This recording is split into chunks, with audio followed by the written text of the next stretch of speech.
Hey there, internets.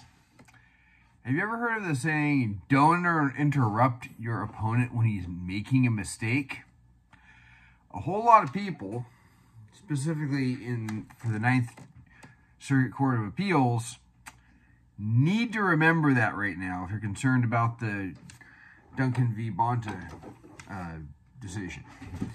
You see, it's pretty much a rigged thing at this point because everybody knew how Judge Benitez would rule.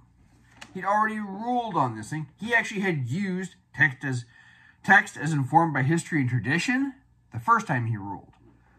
So when it was kicked back down from the Supreme Court back to the Ninth Circuit and they kicked it all the way down, it was obvious they were trying to preserve the magazine ban as long as they possibly could. So then he ruled. Now, it seemed like he took a long time, but some people thought he was trying to get every opportunity to, or every possible argument and counter him. And he did.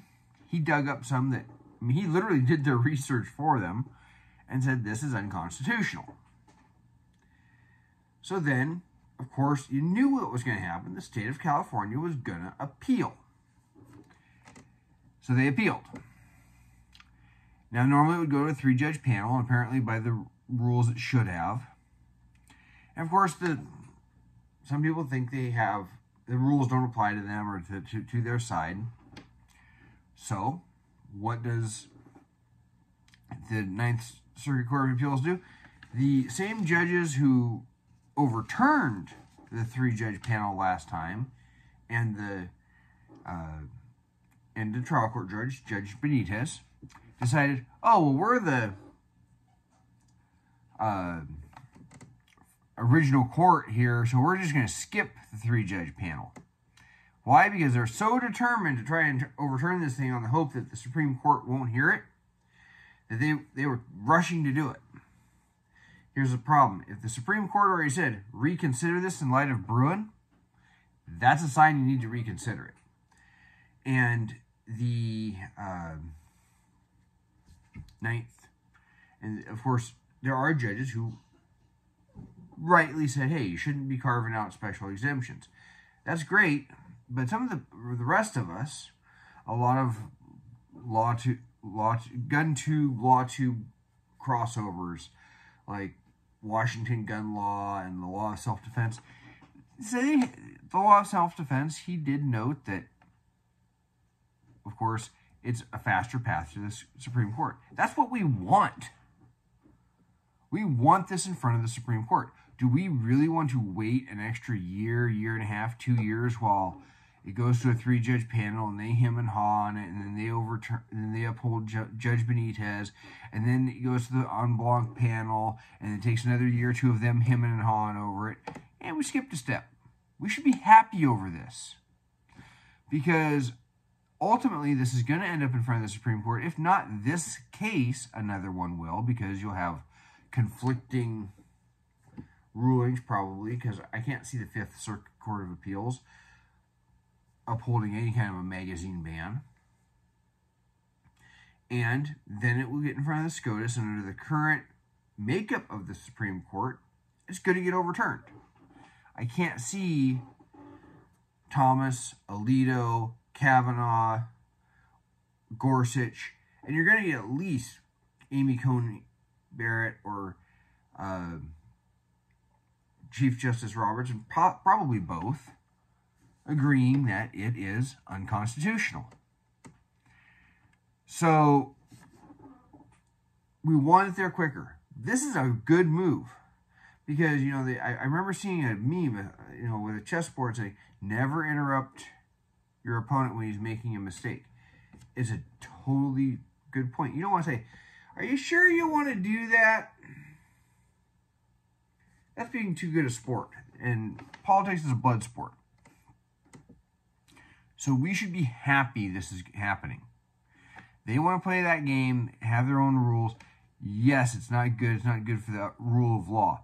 There's plenty of shenanigans that I want to going on here, there, and everywhere. And with the Trump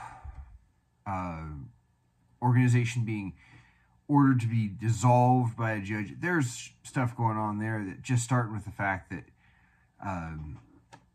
you know, a judge should not have, the judge made a summary judgment instead of actually holding a trial, and there's plenty of reason to say that Mar-a-Lago probably is worth that much, but that's a whole other issue.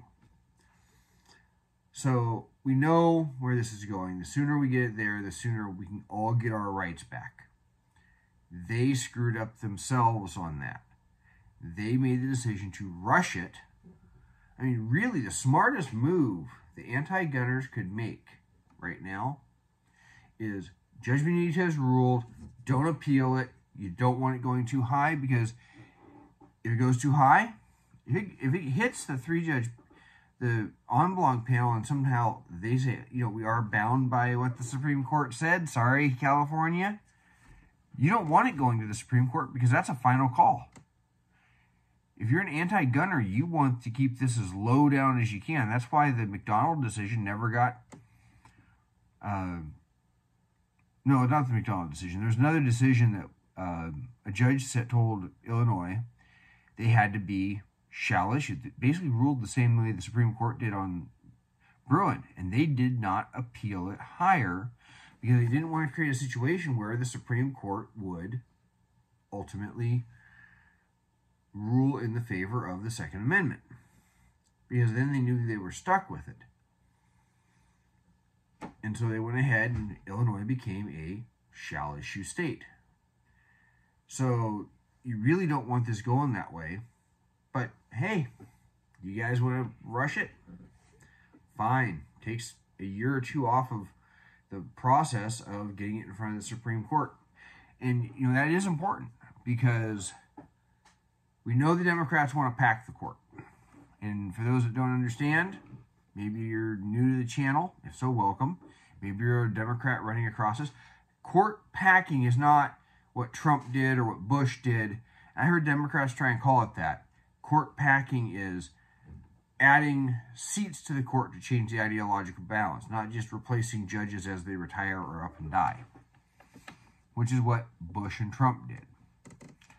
And, you know, it's the same thing for Obama and Biden. If in the normal course of judges retiring and dying while we're still being on the bench, they are,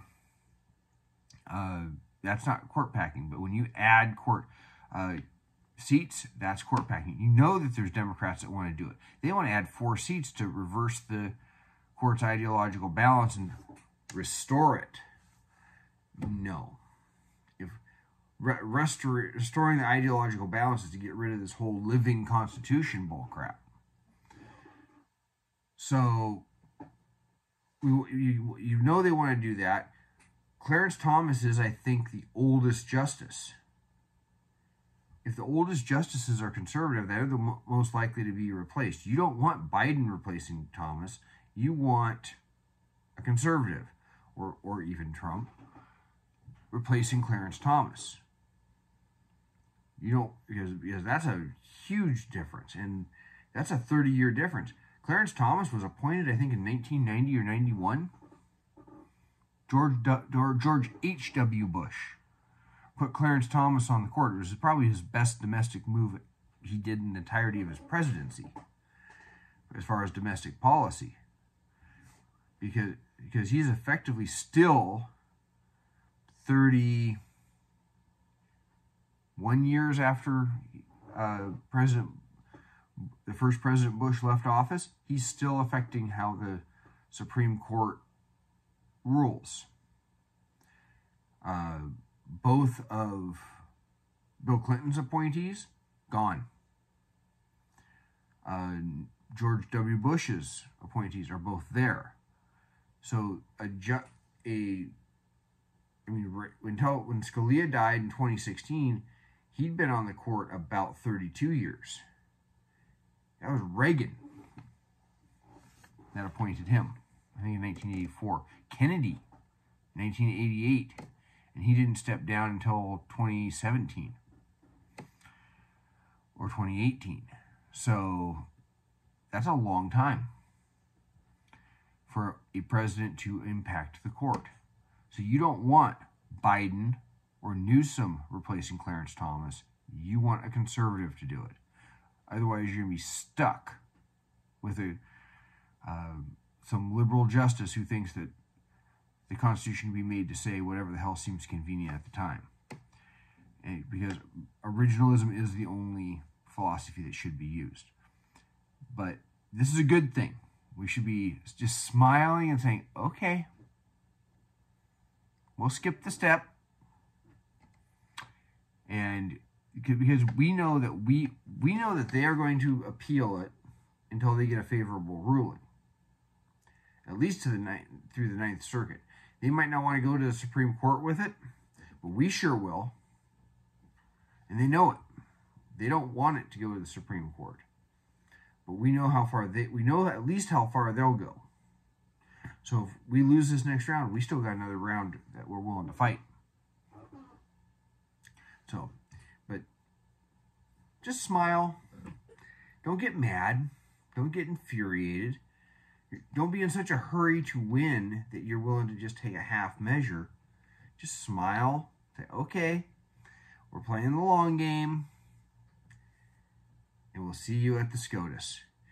And like this video if you found it interesting, informative, thought-provoking.